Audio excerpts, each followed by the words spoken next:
Méline Darsk, c'est un pseudonyme. Est-ce que vous pouvez nous parler de ce personnage écrivain que vous avez créé?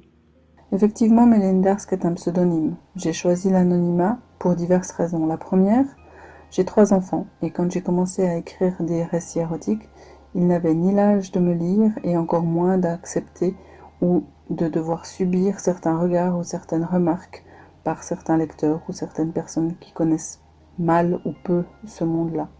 On peut écrire des thrillers, on peut déchiqueter son voisin dans son jardin et l'enterrer dans tous les livres de suspense sans que ça préjudice à l'image de l'auteur. Par contre, écrire des scènes, décortiquer des scènes érotiques que chacun vit, ou j'espère en tout cas les vive, euh, là forcément c'est tabou et on a des remarques, on subit certains jugements, malheureusement, alors que c'est quand même un des plus beaux plaisirs de la vie. Et est-ce qu'elle pourrait être un personnage dans l'un de vos romans? Oui, évidemment, elle a une petite histoire bien à elle. En 2004, j'ai publié un premier roman, une romance vraiment très très soft, très très sage, limite young adulte, sans description aucune des scènes érotiques. Et pour publier ce roman et 3 autres qui ont suivi, j'avais choisi de garder mon prénom et d'y ajouter les lettres de mes proches. Sur le moment, je trouvais que c'était une belle idée. Quand je me suis frottée au récit érotique, j'ai trouvé que mon prénom, ça n'allait pas. Et j'ai choisi de prendre toutes les lettres de ce premier pseudo et de toutes les mélanger, et ça a donné un anagramme de Méline Darsk. Et est-ce qu'elle a une histoire, Méline Darsk? J'imagine, comme la plupart des auteurs, que dans tous nos romans, dans tous nos personnages, nos héros, il y a forcément une petite part de nous. Pas forcément la meilleure, pas forcément la plus claire ou la plus limpide, mais je pense on met un petit peu de nous dans chacun de nos histoires. L'héroïne qui me fait le plus penser à Méline, ou inversement, c'est Cassie, qui partage l'affiche avec Tony. C'est un roman qui n'est pas publié actuellement, il est en lecture libre sur une plateforme, mais tout comme Méline, Cassie a 3 enfants, 3 grands enfants, et elle écrit pour gagner sa vie. Alors moi, malheureusement, je ne gagne pas ma vie encore avec ma plume. Cassie, oui, elle écrit des scénarios qui fonctionnent. Vous écrivez énormément. Est-ce que vous pouvez nous parler un peu de votre rythme d'écriture? En effet, quand je reprends la plume, quand j'écris vite, j'écris pas forcément bien. Ma période de relecture, correction est assez longue, mais la période de création, ça peut aller très très vite. Euh, Juste une petite anecdote, la trilogie qui est sortie en 2018, donc les 3 tomes ont été écrits en un mois et demi. Donc je peux écrire effectivement très très vite. Par contre, depuis 4 ans, j'ai repris une activité professionnelle assez intense. Du coup, ma période d'écriture se situe nettement plus dans mes moments de loisirs, de congé, le soir, la nuit et les week-ends. Mais une fois que je me lance dans une écriture, une fois que j'ai l'histoire en tête, une fois que j'ai les plans bien dessinés, les images se cumulent dans mon esprit et puis les mots ils viennent un peu tout seuls.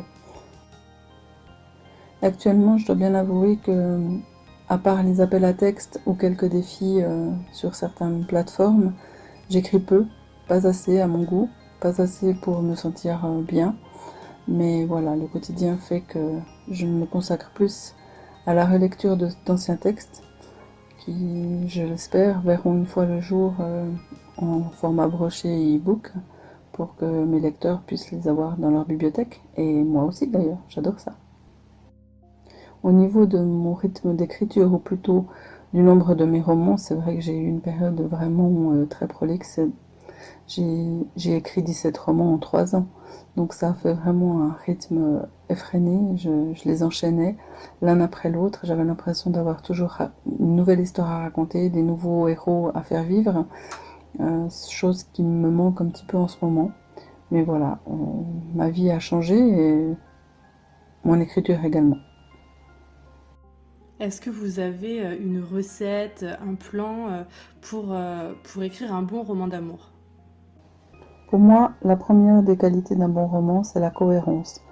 On ne peut pas imaginer une rencontre comme ça tomber de on ne sait où, ou des dialogues qui tombent à plat, ou des sentiments qui arrivent comme ça sans qu'on arrive à les créer, à les ressentir d'une manière différente, que ce soit d'ailleurs pour un roman d'amour, mais également pour un polar ou un thriller.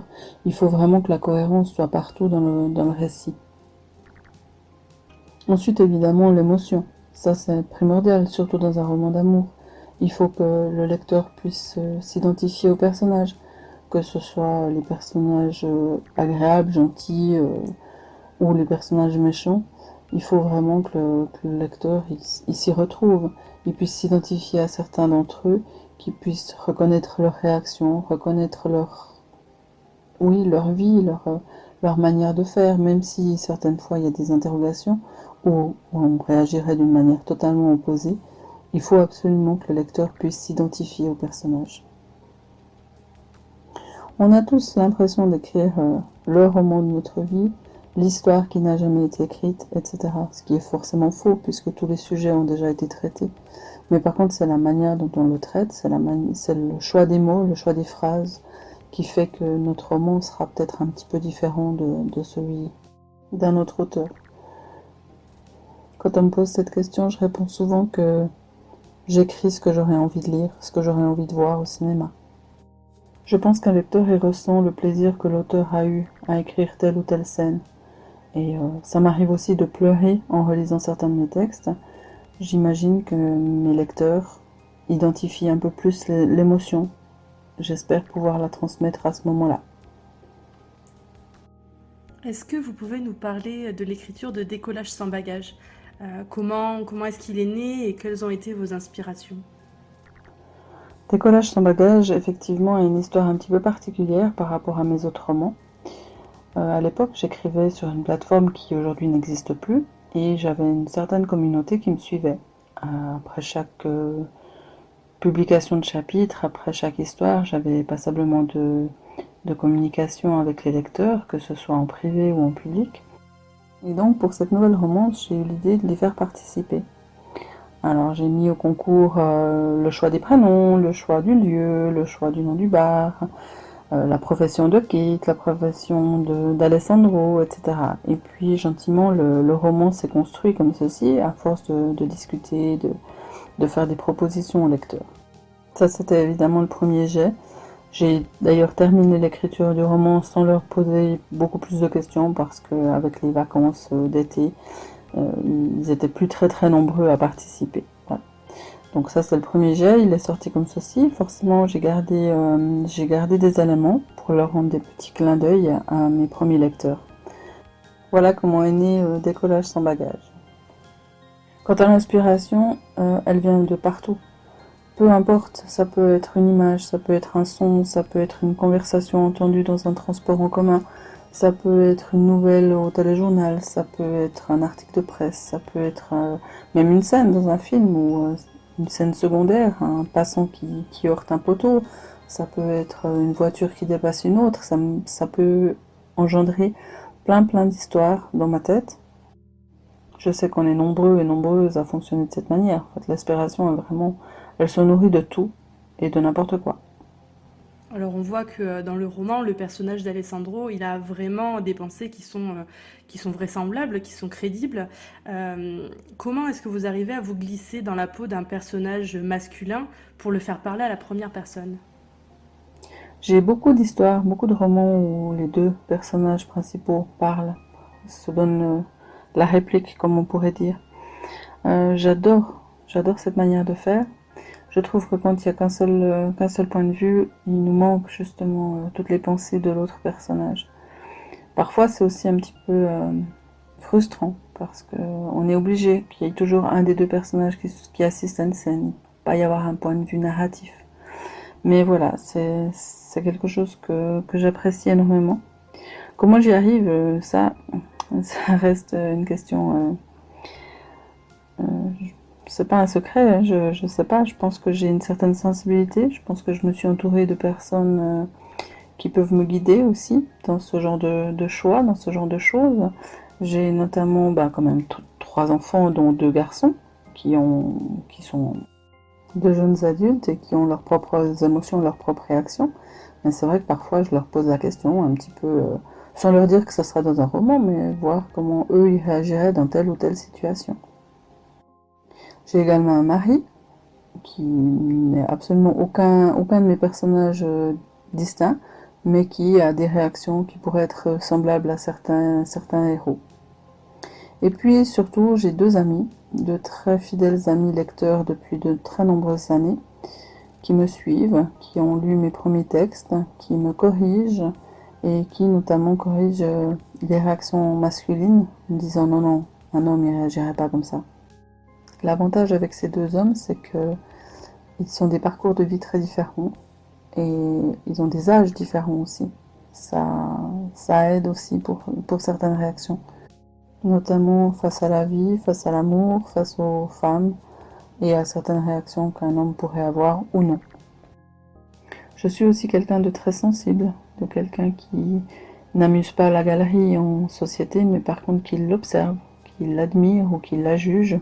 Ça dépend. Ça dépend des situations.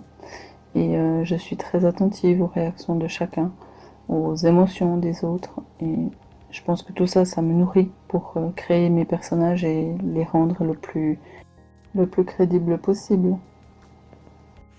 Alors, Décollage sans bagage, c'est pas du tout votre première publication, et c'est nettement la plus sage. Du coup, qu'est-ce que vous diriez à vos lecteurs qui s'attendaient peut-être à quelque chose d'un peu plus explicite? Qu'ils ont suffisamment d'imagination pour combler le manque de mots de ma part. Pour une romance d'été, j'avais envie de quelque chose de plus soft, de plus léger. Euh, il leur arrive des aventures, il leur arrive forcément de se rapprocher. Les deux, là, ils vont faire des coquineries, hein, faut pas vous inquiéter. Mais il n'y a pas forcément besoin de tout décrire. On peut aussi laisser en suspens certains mots, certaines scènes, et puis laisser le lecteur imaginer ce qu'il a envie d'imaginer. Pas forcément toujours tout guider. J'espère qu'ils auront du plaisir à me découvrir d'une manière un petit peu différente. J'espère que ce n'est pas uniquement l'érotisme de mes écrits qui leur plaît, mais que c'est un petit peu l'ensemble de ma plume. Parce que j'aimerais bien aussi changer de voix, pas forcément rester que dans la romance. J'avais aussi envie que ce livre puisse être lu, partagé par plein de personnes différentes, qu'on puisse le donner sans crainte à sa belle-mère, à sa cousine, à sa sœur, et que tout le monde puisse en parler de manière détachée, sans craindre le regard de l'autre, sans rougir. Merci Méline pour cette interview, j'espère qu'elle aura plu à vos lecteurs et à vos futurs lecteurs. Le livre est disponible sur le site de la maison d'édition www.glpedition.fr et aussi sur les sites de nos partenaires. En tout cas, nous, on se retrouve au mois d'août pour une prochaine interview. Je vous souhaite une bonne journée.